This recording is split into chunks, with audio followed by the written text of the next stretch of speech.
under the bright lights. He'll be on the outside. On the inside, it's Cooper McLeod, who won a bronze medal in the 500 at the World Championships last year.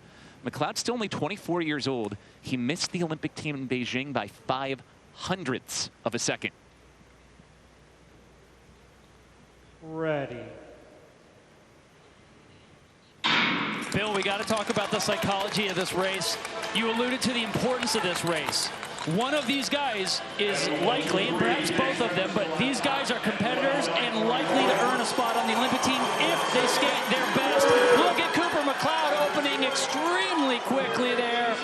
16.3, that's World Cup opening split time right there. Fastest opener for McLeod. Now he really attacked that inner bend as well. Cooper McLeod's on a great one here to start. Skating, relaxed, powerful. I'm a big fan of this young man skating. He's such a good sprinter. He has got to try and open up as much distance as possible here, but it's going to be a close one. These two guys, they go back and forth. They're battling. They race together almost every weekend. They know exactly what they need to do, and they are cruising. Jordan Stolz and the next two will go to the Olympics. McLeod and Stolz still pretty close. They're both in the green. Big draft there for McLeod. He goes to the inside, and he takes the lead ahead of Stolz. Bronze in the 500, fourth in the 1,000 at Worlds last year, and Cooper McLeod accelerates through the line in 107.85.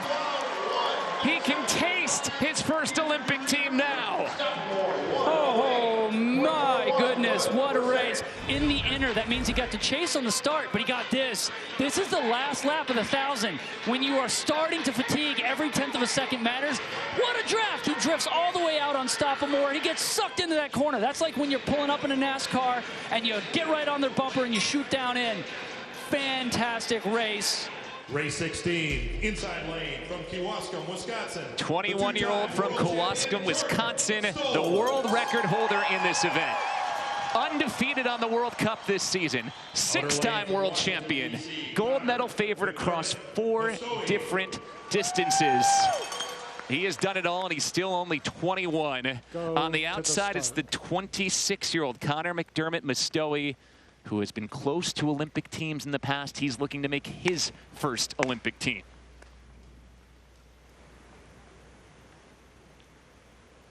Ready. What's remarkable about watching, Jordan goes down off the start, he hops back up. He is pre-qualified for this distance, so he can reskate if he wants to, but he doesn't need to. Wow, a rare misstep there for Conor McDermott-Mostowy. He is going to have to skate this thing all by himself. 16.61, solid opener. He's in the hunt. He's trying to compete his way onto the Olympic team. Jordan is pre-qualified because he's been undefeated in the World Cup, so just by racing this race, he is into the Olympics. He's trying to dig back. He is a competitor, and he has battled his way back into this race. Conor McDermott-Mostowy will get a time check here. He is 300ths out in front of Cooper McLeod as he tries to guarantee his spot to the Olympics. McDermott-Mostowy with the fastest lap in the field so far. Again, he is battling to try and make this Olympic squad here. That was a great lap. His tempo was a little bit slower. It was a great race from Cooper McLeod. McDermott-Mostowy on the outside. Stolz coming back after that early fall on the inside. McDermott-Mostowy takes the pair and takes over the lead. Conor McDermott-Mostowy likely going to the Olympics. 2 athletes to go. And the top 2, not named Jordan Stolz, will move on. Stolz into 3rd, but guaranteed a spot. I gotta say something I have never seen. Jordan Stolz fell on the opening 100. Here he is, toe digs in the ice, goes down on his knees, hops back up.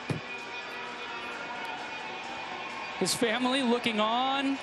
I think they had the same reaction I did.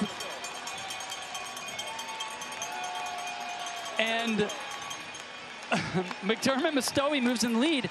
Jordan Stolz just fell and finished 3rd in this field. He was already pre-qualified. He didn't need it. He just skated his way into 3rd after falling on the opening split of the 100 meters. Conor McDermott-Mostowy, well-earned Olympic berth in the men's 1,000. We told you it's the deepest team for Team USA in the men's 1,000, and they showed their depth here. Conor, McDermott-Mostowy, Cooper, McLeod, and Jordan Stolz finish in the top 3, all heading to the Olympics. Stolz finishes third even after falling right out of the chute. And even Zach Stoppelmore's time of 1:08.40 was very close to an Olympic spot. We've got Lewis Johnson with some happy Olympians down by him. Bill, happy they are, Bill. All right, guys, let's talk about it. Conor, you telling me that you were so sick last year, the last opportunity for an Olympics, to now come here and win the trials and know you're heading to the games. What does it mean? It feels amazing. It's like redemption. I was so disappointed 4 years ago. Yeah. Finished 4th, I think, in 2 distances, so 1 off on 2 distances. So it's amazing to come back and win this year. And Cooper, for you, you missed it 4 years ago by 1/500th of a second. I mean, it was so close. What does it mean that tonight to know that for sure you're headed to the games? Oh, it means so much. You know, I mean, I feel like that race 4 years ago is a big turning point in my career in terms of having to analyze and look at myself and where I need to be better. So I've been thinking about this, and I wanted to get the opportunity to be back here, and, you know, did it this time, got the job done. You sure did get it done. All right, Jordan, let's go to the fall first. I mean, what happened there, and how did you quickly recover to get back up and compete? I just didn't have my feeling when I went to the line, and I got a little wide and then toe picked. I was able to get right back on my feet and keep going. So, I mean, I felt good. I've been doing a lot of training, so I felt actually pretty good for how I did today. So, yeah. What goes through your mind when something like that happens? I mean, my colleague said he's never seen it happen before. Yeah, I mean, when I got back up on my feet, I just attacked as hard as I could. So I thought maybe I would catch them. It's like Mark Pelchat in the Olympics. So, yeah. Yeah. Let's think back to your experience at the games 4 years ago. How will that serve you now as you move on to Milan, understanding the protocol, everything that will be expected of you? Yeah, I kind of know how it is, what measures it take to make sure everything's in line for me and what I have to do to be in my best shape. So I think it should be fine. All right. And then finally, how do you manage the expectation to win gold across the board when you get there? Well, have things like this happen that keep you realistic. So anything can happen, but I'm doing what I can. So, yeah. Jordan, thanks so much. Guys, congratulations. We'll see you all in Milan. Thank you so much.